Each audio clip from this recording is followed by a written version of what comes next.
생산과 소비 브로그를 시작하겠습니다. 저번 시간에 박근혜의 산업 정책에 대해서 살펴보았죠.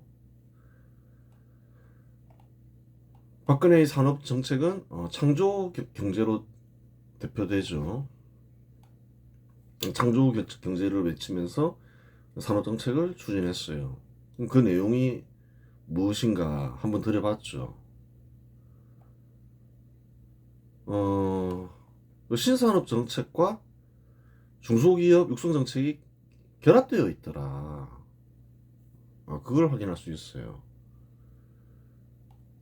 17개의 센터를 만들어서 대기업으로 하여금 자금과 기술을 중소기업에게 지원하게 했죠. 그래요. 그러면서 인공지능, 빅데이터, 클라우드 이런 쪽의 산업을 발전시키려 했어요. 그런데 어떻게 됐나요? 실패했죠. 실패한 원인에 대해서 얘기를 했죠. 대기업이 중소기업을 위해서 자금과 기술을 지원할 이유는 없죠. 돈 되는 기술이 있다. 어렵게 연구해서 만든 기술인데 그걸 왜 중소기업한테 주나요? 그럴 이유는 전혀 없는 거죠.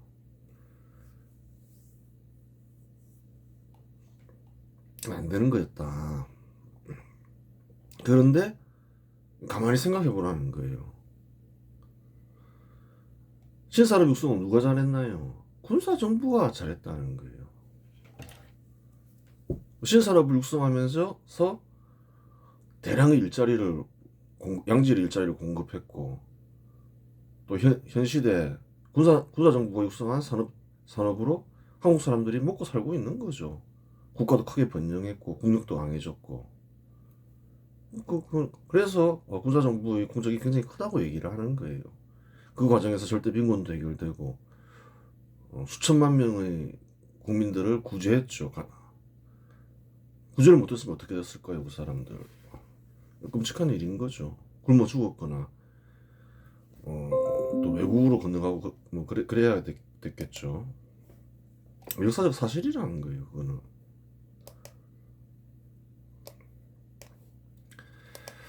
그러면 좀 신산업이 무엇일까?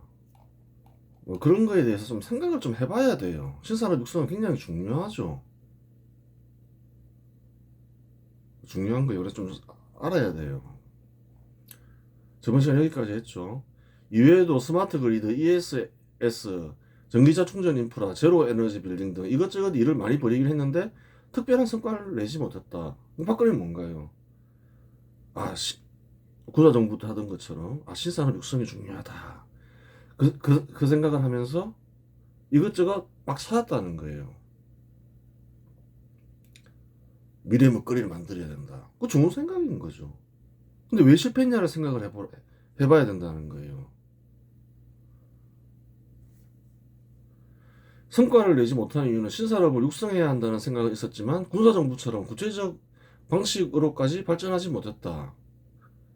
어떤 산업을 어떻게 집중 지원할지, 어떤 기업을 적임자로 삼을지에 대한 전략이 모호했다. 이것이 좋아 보이면 여기 기웃, 저것이 좋아 보이면 저기 기웃거리다 끝나버렸다. 박정희 방식과 박근혜 방식을 표로 정리하면 다음 것 같다. 신산업 육성 정책이 중소기업 육성 정책과 완전히 무관한 건 아닌데 뭔가 헷갈리고 있는 거죠. 신산업 육성 정책이 중요하다고 생각하면서 박근혜는 또 뭔가요? 대기업 억제 중소기업 육성 정책을 쓰려고 하는 거예요. 대기업 너희들 기술을 토해내 이런 식인 거죠. 자금 지원에 대기업 억제 중소기업 육성 정책인 거죠. 하여튼 그런데 뭔가가 잘못됐다는 거예요. 군사정부의 특기가 신산업 육성이었잖아요. 그럼 비교하면서 잘 보라는 거예요. 군사정부. 정책 방향, 국가가 직접 신산업 후보를 발굴하고 집중 지원했다. 그렇죠. 먼저 산업을 한번 육성해 볼 거야. 자동차 산업을 육성해 볼 거야. 반도체 산업을 육성해 볼 거야. 후보로 선정해서 전폭적인 지원을 했죠. 막걸리는 어떻게 했나요? 신산업 필요성은 강조했으나 구체적 전략은 모호했다. 여기서 눈치 빠른 사람은 눈치를 채야 되는 거예요. 후보로 선정한다는 건 뭔가요? 누가 한다는 건가요? 기업이 한다는 거예요. 신산업을 실제로 실현하는 이는. 지원 방식, 특정 기업을 적임자로 지정해 전폭적 지원을 했다. 제철소, 자동차, 조선, 반도체 등 다 그렇게 했다는 거예요.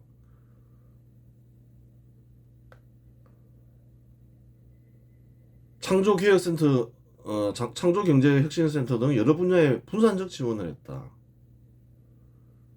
뭐 스마트 그리드, ESS, 전기차 충전, 제로 에너지 빌딩 여러 가지를 추진했는데, 뭐 특별히 뭐 적임자를 지정해서 지원하면서 육성한 게 아니라는 거예요. 뭐 알아서 하겠지. 뭐 그런 식이었다는 거예요. 투자 구조는 어떤가요? 정부 주도 플러스 대기업 직접 투자, 장기적 집중. 정부 예산 플러스 대기업 기부 강제, 사업성 부족. 이거 생각을 해야 되는 거예요. 이걸 보면서.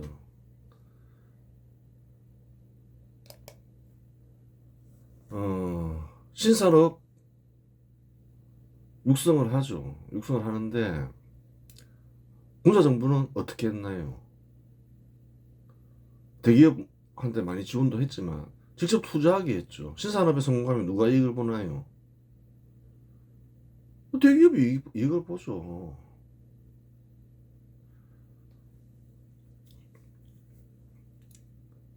정부가 이익을 보는 건 아니잖아요. 항상 그런 게 있는 거예요. 뭐 뒤에 한번 보고,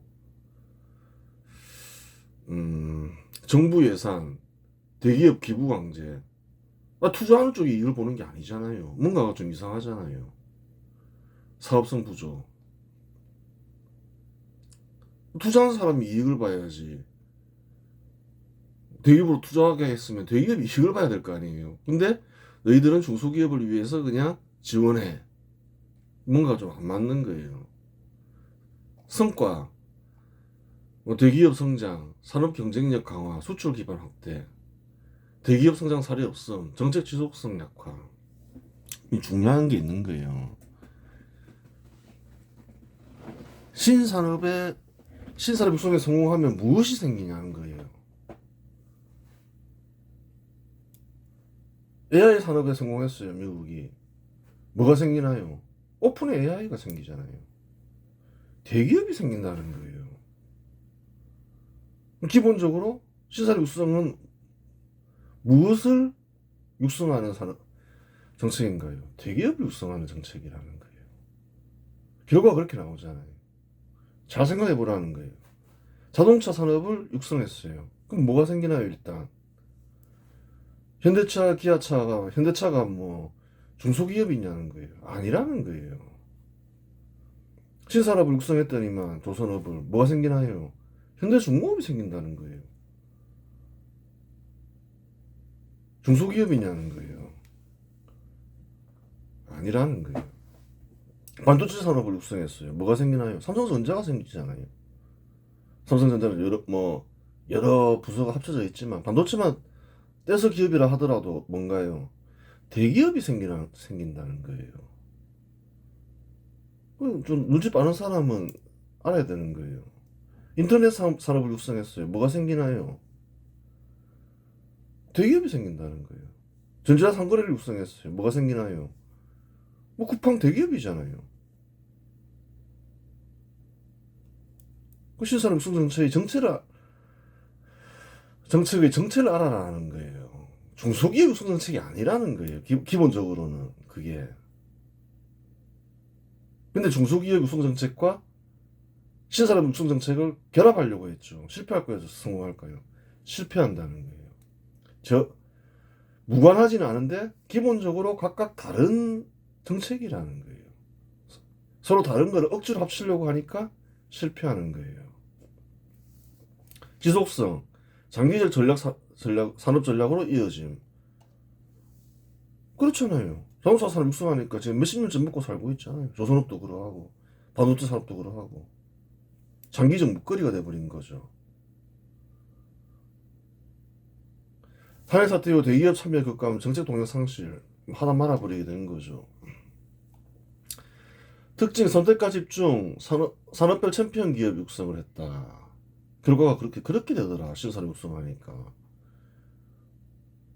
여러 분야를 기웃거리면 집중 부족. 그러니까 이제 군사정부는 굉장히 똑똑한 거죠. 신산업 육성하면 결국 대기업이 생기는 것이다. 그럼 아예 처음부터 대기업을 만들어버리자. 그 성공했잖아요.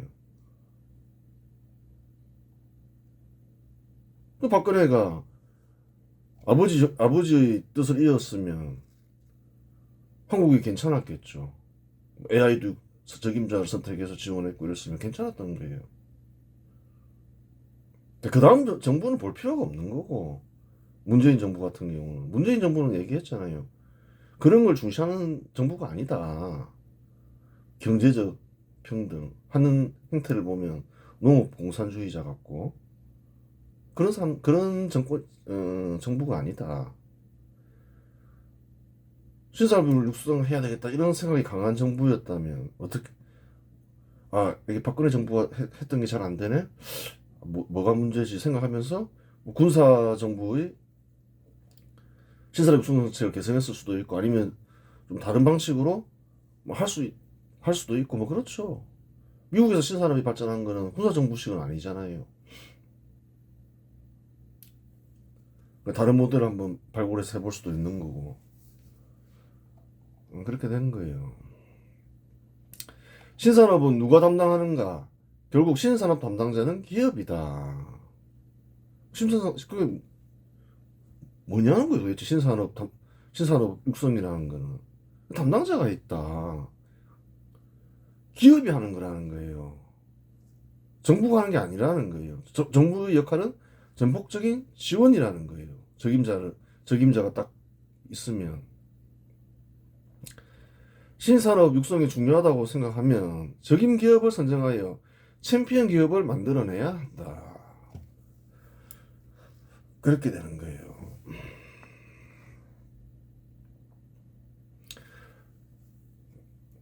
결과 보면 그렇잖아요. 신산업을 전담하는 포항제철, 현대차, 삼성전자와 같이 챔피언 기업이 현실화되었을 때 신산업 육성은 비로소 성공한 것이다. 대기업이 만들어져야 된다는 거예요, 결국은. 안 됐잖아요. 일만 여러 가지 벌렸지. 신산업 육성의 결과는 무엇인가? 결국 대기업 생성이다. 그렇죠. 새로운 산업에서의 대기업 생성이라는 거예요. 즉 신산업 육성 과정은 또 다른 산업에서의 대기업을 만들어내는 과정이다. 그렇잖아요, 뭐. 결국 다 대기업이 생겨났잖아요. 결과만 보라는 거예요. 그럼 신산업 육성 정책은 뭐였지? 또 다른 산업에서의 대기업을 만드는 거구나. 그렇게 되는 거예요. 결론적으로 대기업 억제 정책과 신산업 육성 정책은 어울리지 않는다. 어울리지 않는 거를 막 결합하려고 했다는 거예요. 왜 되겠냐는 거예요. 당연히 안 되겠죠. 신산업 육성 정책이 중소기업 정책과 무관한 것은 아니다. 그럼 중소기업 정책과 전혀 무관한 것은 아니라 했죠. 한번 보라는 거예요. 신산업에서 대기업이 육성되면 협력하는 수백 개, 수천 개의 협력업체들이 생긴다. 2025년 현대차 1차 협력업체 수는 237개에 이르고 2에서 3차 협력업체를 포함하면 약 5,000개에 이른다. 현대차를 하나 만들었더니만 5,000개의 기업이 거기 협력하면서 살고 있네, 서로. 그래서 얘기했잖아요. 중소기업을 육성하는데 게으른 것이 아니었다, 군사정부가. 그 얼마나 똑똑한가요? 한 개 제대로 만들어 놓으니까 5,000개가 생겨버리잖아요.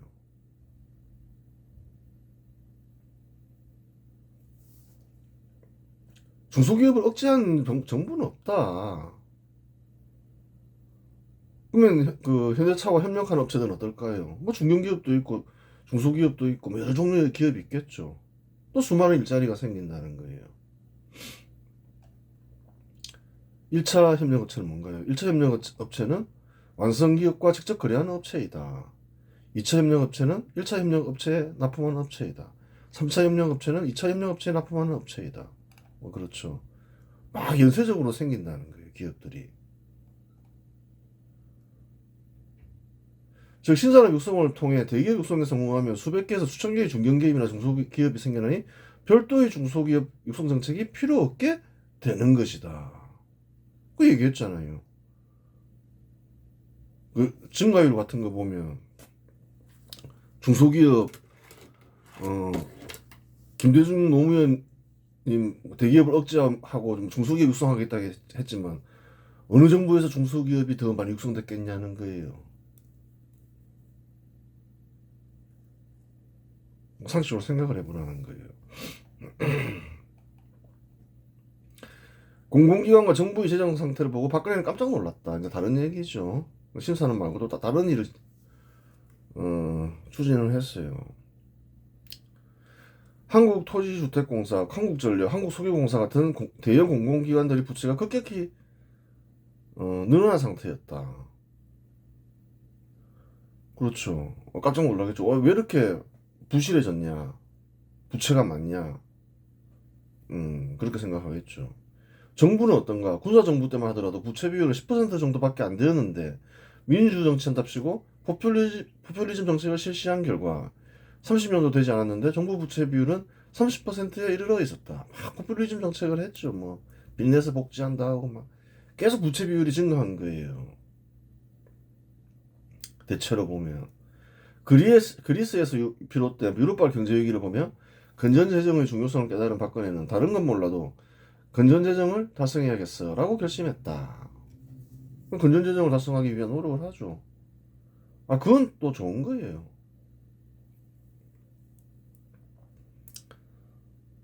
군사정부 때도 건전 재정을 중시했고 또 달성을 했고 박근혜 정부는 공공기관 부채가 정부 부채보다 많은 상황을 타개하기 위해 비정상화의 정상화를 국정 슬로건으로 내걸고 공공기관 개혁을 강행했다. 약 232.6%였던 공공기관 부채 비율을 2017년까지 부채 비율을 200% 이내로 낮추는 것을 목표로 삼았다. 그래요. 뭐 좋은 일이죠. 아, 부채가 많으면 일단은 뭐 이자도 많이 내야 되고 힘들잖아요. 목표를 달성하기 위해 부채가 과다한 12개 주요 공공기관을 등을 선정하여 정부가 직접 재무 상태를 집중 관리했다. 또한 공기업이 보유한 비핵심 자산을 매각하여 빚을 갚도록 했다. 뭐 부동산, 회의 지분 등 이런 것을 이제 사업과 무관하면 정리해서 빚이나 갚아라 이렇게 하는 거죠. 또한 수익성이 낮거나 중복되는 사업은 과감히 정리하거나 시기를 조정하게 했다. 또한 부채 감축 실적이 부진한 기관장은 해임 공고를 하거나 성과급을 제한하는 등 강력한 채찍을 휘둘렀다.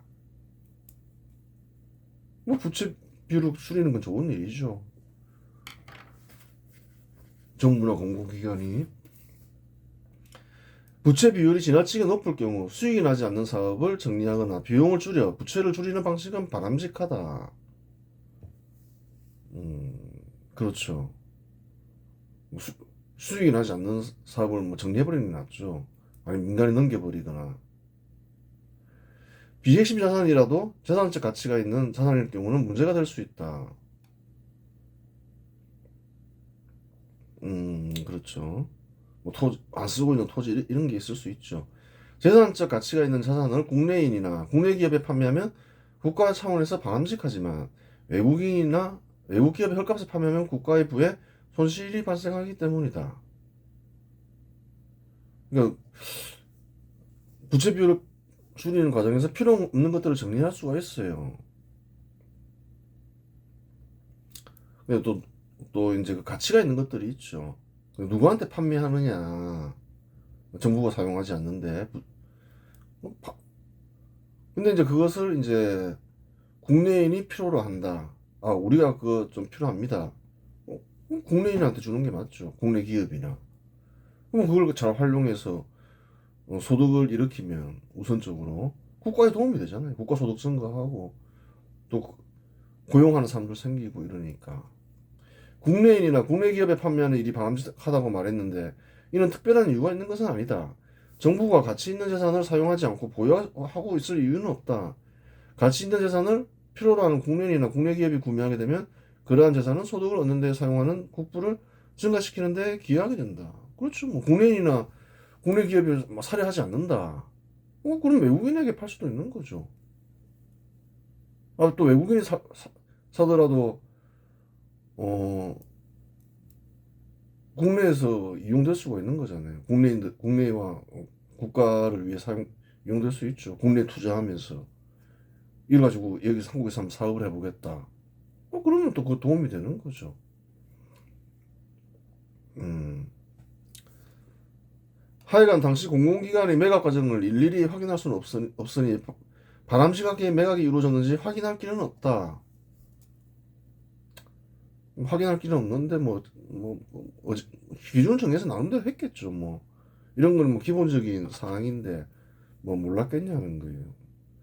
단 공공기관의 지나치게 높은 부채 비율을 줄이는 일은 맞는 일이고 박근혜는 목표를 달성했으니 박근혜의 공적이 된다. 2011년 공공기관의 부채 비율은 약 183%까지 떨어졌다. 많이 떨어뜨렸죠. 음.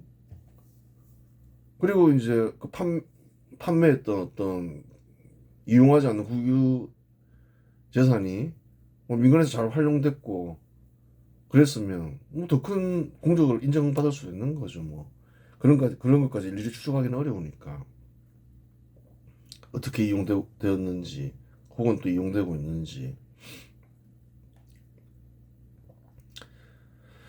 박근혜 정부는 정부 부채 비율을 낮추기 위해 몇 가지 원칙을 세웠다. 그러니까 정부 부채 비율을 낮춰야 되겠다. 이 생각했죠. 첫째, 재정 지출 구조 조정이었다. 불필요하거나 중복되는 예산 사업을 과감히 정리하고 효율성이 낮은 보조금과 지원금은 축소했다. 근데 더 중요한 건 있죠. 더 중요한 건 뭔가요? 이런 것도 당연히 해야 되는 거고. 부채 비율이 막 급증하기 시작했죠. 한국도 단기간 내에. 주로 원인은 발전 단계를 넘어선 빚으로 하는 복지 정책이죠. 그걸 중단시키거나 감소시켜야 되는 거죠. 그, 그 중요성이 굉장히 커요. 민주정치를 하다 보면 선동하기 위해서 막 빚으로 복지 정책을 실시하고 그러는데 특히 노무현 정부하고 문재인 정부는 심했죠. 그러다 보면 부채 비율이 증가하다 보면 어느 순간 경제 위기가 온다는 거예요. 그러한 경제 위기가 오면 한국은 IMF 사태를 겪었죠. 빨리 극복이 됐죠. 왜 그런가요? 금융정책에 문제가 있었죠. 그런 경우는 빨리 극복이 된다는 거예요. 금융정책만 바꾸면 되니까. 근데 그리스 사태를 보면 알 수 있듯이 빚으로 복지 정책을 실시하다가 경제 위기가 온다. 굉장히 힘들어진다는 거예요. 최소 10년 이상 걸린다는 거예요. 확인했죠. 그래요. 그래서 얘기하잖아요. 빚으로 복지 정책을 최초로 실시한 노무현은 반국민적 정책을 실시했다. 사실이라는 거예요. 악담을 한 게 아니라. 둘째, 세입 확충이었다. 세율을 올리진 않았지만 세금을 증가시키는 노력은 다했다. 탈세를 막고 세원 투명성을 강화하여 세액 기반을 넓혔다. 또한 비과세 감면 축소, 세원 투명화, 탈세 방지 대책 등이 있었다. 공식적으로 올린 세금도 있었다. 담배세, 교통, 에너지, 환경세 등 일부 개별 소비세를 올려 실질적인 세입 확충에 힘썼다. 특히 담배세를 올려서 세금 크게 확대시켰죠. 담배는 한국인들이 상당수가 많이 피고 그러니까 또 올렸다 해서 끊기도 쉽지도 않고, 이중 담배세 인상이 세금 확충에 큰 기여를 했다. 2014년 세금 올리기 전 담배 한 갑 가격은 2,500원인데 2,000원을 추가로 부담시켰다. 2,500원에서 4,500원으로 올려버린 거죠. 정부가 부과하는 부담금에는 담배에 부과하는 부담금이죠. 담배 소비세, 지방교육세, 국민건강증진 부담금, 개별 소비세, 부가가치세가 포함된다. 여러 가지 세금 항목이 있다는 거예요. 이전에는 약 1,543원을 부담시켰는데 2,500원 할 때 얘기죠. 이후에는 3,294원을 부담시켰다. 그래요. 담배 피는 사람들한테 큰 부담을 시키는 거죠. 담배 피는 사람들이 애국자죠. 한 1,500원이면 하루에 한 갑 피면 얼마를 내나요?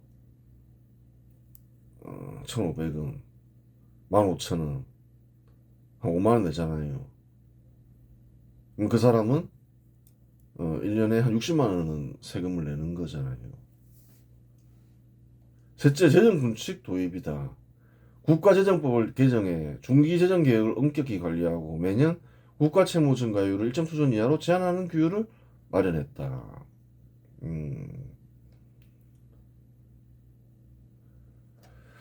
그래요.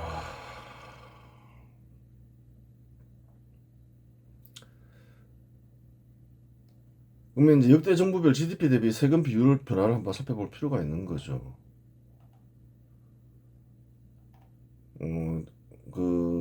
그래요. 박근혜는 어느 정도 세금을 증가시켰냐. 노트부터 보자는 거예요. 세금을 가장 많이 증가시킨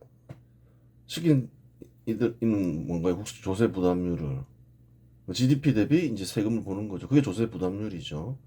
전체 소득 중에서 세금을 누가 얼마나 많이 증가시켰냐.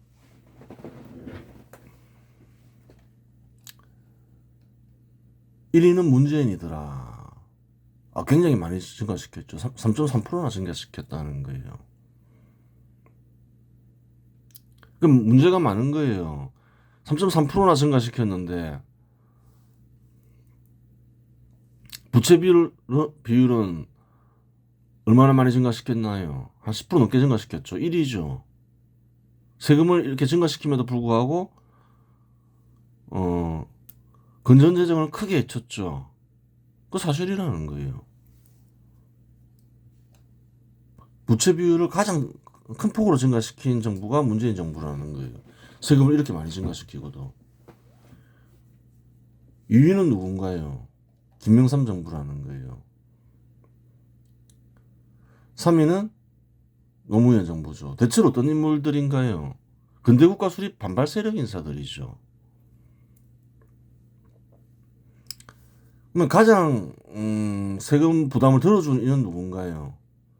일단 증가율을 정지시킨 이는 1위는 여기서는 꼴등이겠죠. 8위 가장 세금 부담을 이런 덜어줬다. 2% 감소시켰다. 8위 이렇게 생각할 수 있잖아요. 그러면 부채가 오히려 증가시킨 게 아니냐? 그렇지 않다는 거예요. 윤석열은 세금 부담도 가장 덜어줬지만 또 어떤가요? 부채 비율이 다 증가했는데 윤석열 정부는 정지시켰다는 거예요. 세금을 깎아주면서. 그 건전재정의 모범생이라 얘기할 수 있는 거죠. 그 다음 7위는 이명박. 그 다음에 7위는 이명박. 세금을 부담을 덜어줬죠. 그 다음에 6위는 없죠. 공동 5위죠. 김대중, 박근혜라는 거예요. 한번 보겠습니다. 세금을 늘린 순위는 문재인 정부, 김영삼 정부, 노무현 정부가 1, 2, 3등을 차지한다. 통상 근대국가 수립 반발 세력이 집권하면 세금이 크게 증가한다는 사실을 확인할 수 있다. 더 문제는 뭔가요? 이 세금을 보통 크게 증가시키는데 또 그걸 넘어서 또 빚까지 내죠. 그래요. 암적 존재인 거예요. 세금 부담을 경감시키는 순위는 윤석열 정부, 이명박 정부, 박근혜 정부가 1, 2, 3등을 차지한다. 통상 근대국가 수립 세력이 집권하면 통상 세금 부담이 덜어진다는 사실을 확인할 수 있다. 그렇죠. 건전재정 달성은 부채 비율과 함께 파악해야 한다. 부채 비율을 보면서 이제 건전재정 달성을 봐야 되겠죠. 특별히 하는 일도 없으면서 세금을 늘려 건전재정을 달성하는 것은 큰 의미가 없다. 일정 기간 벌어들이는 국가 전체 소득 중 쓰고 남는 소득은 발전기금과 복지기금으로 쓰이는데 발전기금을 줄여 복지기금으로 쓰면 이후에 발전기금과 복지기금에도 영향을 미치기 때문이다. 세금을 많이 걷어서 일단 건전재정을 달성하겠다. 발전기금을 해치죠. 그러면 그 효과는 플러스인지 마이너스인지 쉽게 장담하기 어려워진다는 거예요. 발전하게 되면 또 그 복지기금도 늘고 여러 가지로 좋으니까 그런 거죠. 여러 효과가 있다는 거예요. 그 이유는 발전하면서 국민소득이 증가하면 애써 세금을 거두려 하지 않아도 발전기금과 복지기금이 동시에 커지기 때문이다. 세금도 커지니까 부채도 좀 덜어지는 거죠. 그런 이유가 있기 때문에 서로 연쇄되어 있기 때문이죠. 그런 걸 정확하게 파악하는 거는 전문적인 역할이겠죠. 여기서는 그냥 직관적으로 대충 확인하는 거예요. 한국은 노무현 정부가 부채 비율을 크게 증가시킨 후 부채 비율이 정부마다 증가하고 있는데 부채 비율의 증가를 최소한 정부 순위로 매기면 윤석열 정부, 박근혜 정부, 이명박 정부 순이다. 부채 비율의 증가를 막고 있지 못하다는 거예요. 유일하게 중단시킨 정부가 누군가요? 윤석열 정부라는 거예요. 세금을 감소시키면서 그 잘한 거죠. 그건 사실이라는 거예요. 윤석열은 세금을 GDP 대비 세금이죠. 세금이 증가하지 않았다는 게 아니라 GDP 대비 세금을 증가시키지 않고서도 부채 비율의 증가를 막았으니 건전재정의 모범생이라고 말할 수 있다. 그래서 이 거짓말이 아니라는 거예요. 뭐 거짓말할 이유가 없는 거죠. 다 확인이 가능한데. 응?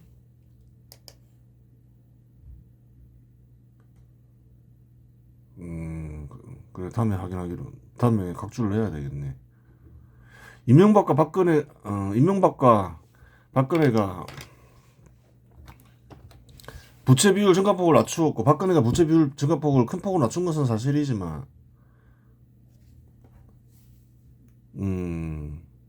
그렇죠. 박근혜는 조세 부담률을 증가시켜서 부채 비율의 증가폭을 낮추었으니 둘 다 이제 하여간 뭐 건전재정 달성을 더 잘했다고 말하기 어렵다. 그게 왜 그런가요? 이명박보다는 박근혜가 부채 비율 증가폭이 더 낮았네. 그러면 건전재정을 더 잘한 것일까? 하지만 또 세금을 또 많이 걷었잖아요. 박근혜는 이명박보다. 그러니까 뭐 이것만 가지고서는 누가 더 잘했다 말하기가 어렵다. 그렇게 얘기할 수 있는 거죠. 우선은 같은 순위로 매길 수 있다. 다른 부분을 좀 살펴볼 필요가 있는 거죠. 뭐 그래요. 이번 시간 여기서 마치겠습니다.